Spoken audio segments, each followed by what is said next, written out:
All right, Dalton, our number 10 receiver in college football is none other than Tory Horton from Colorado State. What makes him so special? His speed, Max, Yeah. and Colorado State doesn't even have a full grasp of how to execute and use all the aspects of it. But I'll tell you what, you can see last year he can make plays after the catch just with his speed alone, right? He had 575 yards on throws under 10 yards, making things happen after the catch.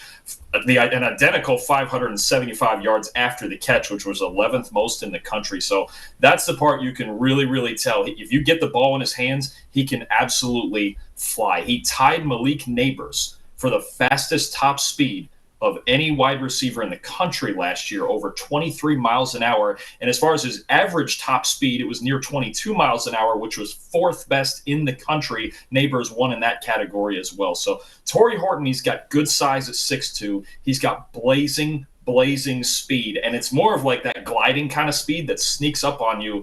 When you watch him run, there's a real problem. He gets horizontal on crossing routes and on over routes, and he just breaks away from guys in the Mountain West. It's his best attribute right now. It's just straight line speed. He's a good route runner. I wouldn't say he's a completely nuanced route runner yet. He's definitely better when he can get his momentum going either vertically or horizontally. Say again on things like over routes, he might be the scariest receiver in the country. He can absolutely take off on you if you don't get a hand on him. Last year is a little more of a quick game air raid thing going on now at Colorado State. They don't run the ball a whole lot. They get the ball out quick. They get the ball in his hands. They let him use his speed to make plays after the catch. We'll get into here what needs to happen for Horton to make the next step, but his speed is absolutely his best attribute. Yeah, it's ridiculous, man. He's at 23.1 miles per hour at 6'2", 190 pounds. Size and speed, man. A lot of the times you see those bigger receivers be a little more lumbering, when they're trying to get downfield. That is not an issue for Tory Horton at all, man. 2,275 receiving yards over the last 2 years, fourth most among FBS receivers. Dalton, you know who the top three are? Roma Dunze. Yeah, go ahead. Roma Dunze, Malik Neighbors, and Marvin Harrison Jr. They're all top. That's the three. That's the three I was gonna guess. Yeah, it's those three. It's always those three, isn't it? It's always those three. And Tory Horton was right there at number 4, man. Those three, all of them, top 10 picks in the NFL draft, and Tory Horton right there at number 4. Now, will he reach those highs as a receiver in the Mountain West Conference? Who's to say? Maybe probably not, but he could very well, man, be maybe a late first-round pick, top 50 pick. I think is certainly well within range for him because of how fast he is, how big he is, and how productive he's been as well. Also, want to throw this out there. Very willing run blocker, too. He had a 79.4 run blocking grade this past year, which was 5th among all receivers in the country. So a very, very physical player, too. Kind of gave me, Dawn, I kind of just thought of this comparison right now. Little George Pickens vibes a little bit, right? The size-speed combo, the awesome run blocker as well. I don't know. Tory Horton kind of gave me a little George Pickens vibes when I was watching him on tape. What are the issues, though, that you see with Tory Horton that can kind of maybe improve on if he wants to take the next step and maybe be that first-round pick in 2025?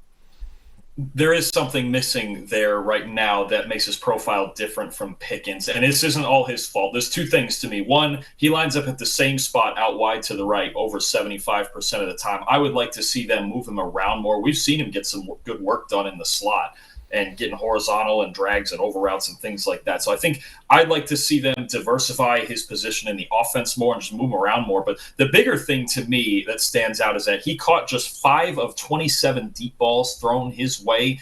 And I think I only saw one drop against Boise State. He dropped a walk-in 65-yard touchdown. But I think this offense as a whole will allow Horton to succeed more if they can just get the ball to him deep, because his speed is evident, man. When you see how many just fades and post routes that he can just fly his way open, his burst is different than anyone else on the field, especially in the Mountain West, right?